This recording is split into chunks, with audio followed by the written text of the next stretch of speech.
Assalamualaikum warahmatullahi wabarakatuh. Perkenalkan, nama saya Syahta Aisyah Zainur Fadilah, mahasiswi program studi Pendidikan Islam Anak Usia Dini, Fakultas Tarbiyah Institut Agama Islam Negeri Kudus. Di sini saya akan menjelaskan tentang desain setting kelas indoor TK Amalul Ummah. Yang pertama yaitu arah ruangan. Ruangan bermain diharapkan menghadap ke arah datangnya cahaya dan udara, sehingga ruangannya mendapat cahaya yang cukup. Jadi akan terasa lebih nyaman dan anak bisa bernafas dengan lega. Di TK Amalul Ummah, sekolahnya sudah menghadap ke timur dan utara, jadi sudah mendapatkan cahaya dan lokasinya juga berada di tengah sawah, sehingga pencahayaan dan udaranya sudah cukup baik. Nah, yang kedua yaitu ukuran ruangan. Banyak lembaga penyelenggara pendidikan prasekolah menggunakan ukuran 105 cm per anak sebagai ukuran luas minimum. Ukuran 105 cm per anak dianggap cukup untuk anak usia 2-3 tahun atau usia playgroup. Sementara itu, bagi anak usia 4-6 tahun, ukuran 120-180 cm per anak akan lebih mencukupi. Di TK Amalul Ummah sendiri memiliki 6x4 meter dengan tinggi 4 meter setiap kelasnya. Setiap kelas terdiri dari 8-11 anak. Nah, yang ketiga yaitu lantai. Di TK Amalul Ummah menggunakan lantai berwarna putih, jadi bisa tampak lebih bersih. Untuk penggunaan karpet hanya pada waktu pembelajaran tertentu saja. Menurut Rita Mariana, pada umumnya anak-anak cenderung lebih rentan mengalami kecelakaan. Mereka seringkali bermain tanpa memperhatikan lingkungan serta bahaya yang mungkin timbul di sekitarnya. Anak-anak seringkali bermain hingga membuat lantai menjadi basah dan licin akibat tumpahan cairan atau makanan. Kemudian yang keempat adalah atap dan langit-langit. Menurut Rita Mariana, struktur bangunan atap TK yang ideal adalah yang memiliki ketinggian yang berbeda. Ketinggian atap yang dianjurkan adalah 3 meter sampai 3,3 meter. Tinggi langit-langit dengan ukuran 2,1 meter terlalu rendah kecuali jika ruangan tersebut hanya untuk anak-anak.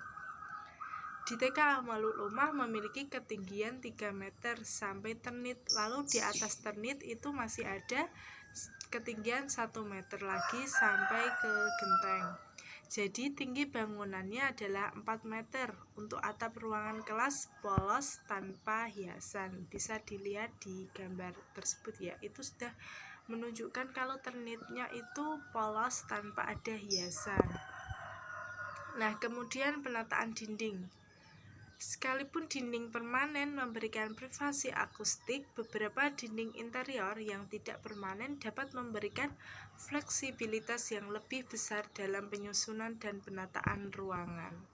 Di TK Amalul Ummah, dindingnya itu terdapat lukisan yang tidak permanen, jadi lukisan tersebut di atas papan kemudian ditempelkan di dinding ruangan, sedangkan warna dasar cat ruangan berwarna hijau cerah. Jadi, ruang kelas akan menjadi lebih terang. Kemudian ruang kelas. Pada setiap ruangan kelas adalah ruang paling utama yang harus dimiliki. Ruangan ini berfungsi untuk menyimpan tas, pembekalan anak, tempat makan, serta tempat yang akan mendapatkan pengamatan dan pengaturan kelompok kelas. Di TK Amalul Ummah memiliki 7 ruangan kelas yang terdiri dari 3 kelas yang ukurannya kecil dan 2 kelas yang ukurannya besar. Pada 2 kelas yang memiliki ukuran besar, setiap kelasnya diberi papan sebagai penyikat.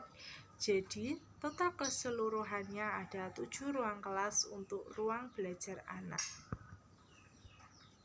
Kemudian adalah ruang tidur. Bagi sebagian sekolah, ruang tidur atau ruang istirahat ini sangat dibutuhkan, terutama bagi anak TK yang sehari penuh atau full day school. Di TK Amalul Ummah belum memiliki ruangan khusus untuk tidur. Sekolah tersebut menggunakan aula sekolah sebagai ruang tidur anak. Kemudian yaitu ruang makan. Pada umumnya di TK di Indonesia masih menggunakan ruang kelas sebagai ruang makan. Walaupun ada pula beberapa TK yang sudah menggunakan ruang makan tersendiri. Di TK Amalul Ummah belum memiliki ruang khusus untuk makan. Sekolah tersebut menggunakan aula sebagai ruang makan untuk kegiatan makan bersama. Kemudian yang terakhir yaitu gudang. Setiap TK atau lembaga pendidikan anak usia dini diharapkan memiliki ruangan khusus untuk menyimpan barang. Nah, di TK Amalul Ummah sendiri memiliki gudang penyimpanan barang-barang penting yang jarang digunakan dalam pembelajaran. Gudangnya tidak terlalu luas dan penataan barangnya juga kurang terlalu rapi. Nah, demikian tentang desain interior TK Amalul Ummah. Semoga bermanfaat. Wassalamualaikum warahmatullahi wabarakatuh.